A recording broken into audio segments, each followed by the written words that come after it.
Hello everyone, how are you? So today I want to talk a little bit about Tu B'Av, what it means and what we celebrate on this day. We don't really find many things in the Shulchan Aruch about this date other than that this is a festival day and that we have to not say Tachanun.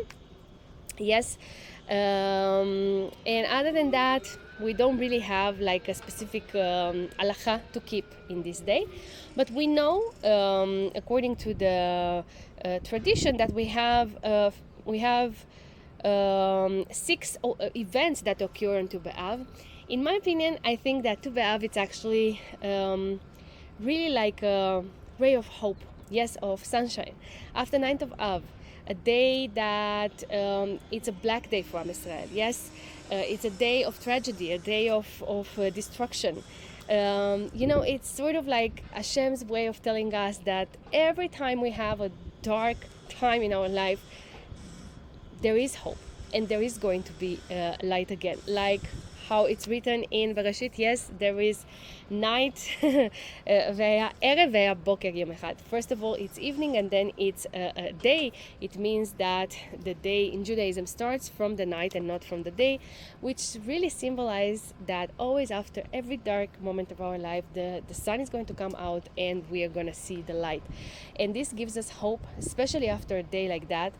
And the Mishnah tells us that no days were as festival for Israel as 15 of Av and Yom Kippur. And why so what is this connection with Yom Kippur? So we know that when Moshe Rabbeinu went up on the mountain the second time to receive the second tablets, and he came down from the mountain, it was Yom Kippur, and in that day Hashem forgave Am Yisrael for the sin of the golden calf. And 15 of Av symbolized the day when Hashem forgave Am Yisrael for the sin of the spies. When Moshe sent, while Am Yisrael were in the desert, spies to see Eretz Yisrael and say what they think about it, they came back and they didn't have such good words to say about Eretz Yisrael. They were afraid, they were in panic, they cried that night, and then Hashem said, you cried for nothing because you didn't trust me enough. I'm going to make this day, 9th of Av, a day of crying for centuries, yeah, for a long time. And we know that not only that, that all the people over 20, yes, that they were in the desert, they could not come into Eretz Yisrael. They had to be in the desert for 40 years. And all the people that arrived to the age of 60, they died every year up until the end of this time. So it's about 15,000 people every year that 9th of Av came, and they knew, all the people that arrived to the age of 60, that's it, that's their way, their last days. And when 9th of Av came, 15,000 people didn't wake up. And then in the last year, of course, all the people woke up, and they thought that maybe there is a mistake, maybe Hashem, I don't know, maybe they made a calculation wrong, so they went to sleep again, and they waited another day, until 15 of Av came, and the full moon appeared, and then they understood that actually Hashem forgave them for that. So that's the comparison with Yom Kippur. Another 2 and 3 events, we have some events in the Torah, yes, where the daughters of Zelofhat, in Numbers chapter 36, the daughters who inherit from their father when there were no sons were forbidden to marry someone from a different tribe, so that the land would not pass from one tribe to another. But of course, Hashem gave these daughters the possibility to marry whoever they want, even though they chose to marry someone from their tribe. And generation later, after the story of the concubine of the Giva, that the story that we find in Judges chapter 19:21, the children of Israel swore not to allow their daughters to marry anyone from the tribe of Binyamin, and this possessed a threat of annihilation to one of the tribes, the tribe of Binyamin, and each of these prohibitions were lifted on to Be'av. They also started to marry between tribes, and also they could marry people, from people from the tribe of Binyamin, and the people realized that if they kept to their prohibition, one of the 12 tribes might totally disappear. As to the oath that has been sworn, they pointed out that it only affected the generation that has taken the oath and not subsequent generation. I really recommend you to read the story and to read the story with the commentaries. Maybe we're going to talk about it one time. It's a very interesting story and a very, very hard and tough story in the history of Am Yisrael. Over the generation, this day to Be'av was described in Tractate Ta'anit as a day devoted to betrothals, so that new Jewish family would emerge. Event 4, after Jeroboam split of the kingdom of Israel with its 10 tribes from the kingdom of Judea, he posted guards along all the roads leading to Jerusalem to prevent his people from going up to the holy city for the pilgrimage festivals. So he feared that such pilgrimage might undermine his authority.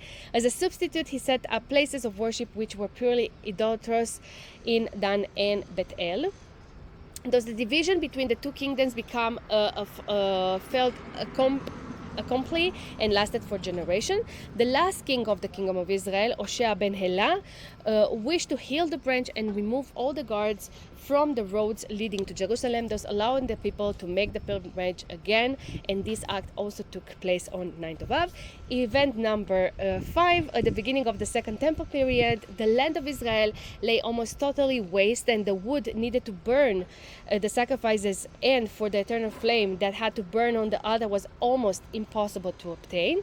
Each year, a number of brave people volunteered to bring the wood needed from afar, a trip which was dangerous in the extreme. Now, not just every wood would be brought. Wood which was wormy was not permitted, and dampness and cold are ideal conditions for the breeding of worms in wood. As a result, all the wood that would be needed until the following summer had to be collected before the cold set in, and the last day that wood was brought in for storage over the winter month was Tu B'Av, and it was a festival occasion which each year, when a quota needed, was filled by that day. And of course, event number 6, long after the event, the Romans finally permitted the bodies of those who has been killed in the defense of Beitar in the Bar Kokhba revolt to be buried. This was a double miracle in that first the Roman finally gave permission for the burial, and we know that in Judaism it is a mitzvah to bury the body as fast as possible. It's written that the soul doesn't have peace until the body is burned. It's buried very, very quickly, yes, in the same day if possible. Of course, we are not allowed to burn the body. We are not allowed to do anything that has to do with desecrating the body, because the body is made in the image of Hashem, and it has to go into the ground as Hashem created it. So we have a mitzvah to bury the body as fast as possible, and the people who fought in the Bar Kokhba revolt, the bodies were not buried. Yes, so the Romans gave permission for the bodies to get buried in this day. And secondly, in spite of the long period of time that have elapsed, the body has not decomposed. The permission was granted also on Tu B'Av.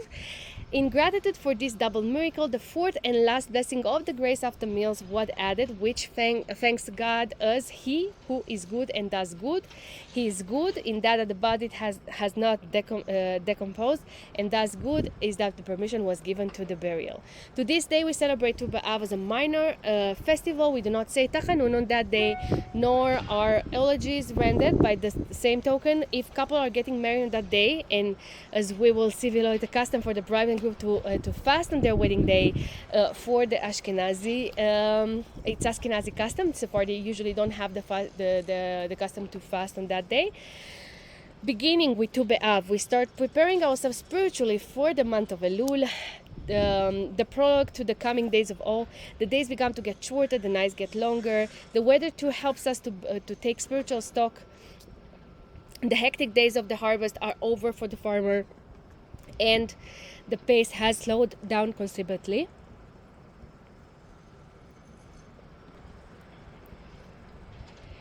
Even on a physical level, the heat of the summer makes it hard to sit down and think things out, and now that the days and nights are cooler, it is easier to examine one's action.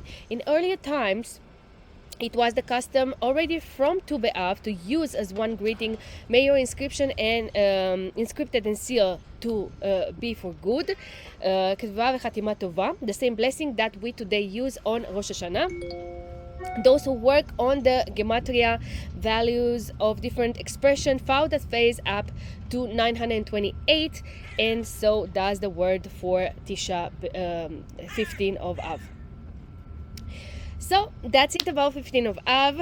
I'm sorry about the little bit mistakes here and there. Sometimes there is so much information that we want to bring in, and we have to say everything correctly. I hope you enjoy my class this time, and I see you all in our next lesson. Have a great day.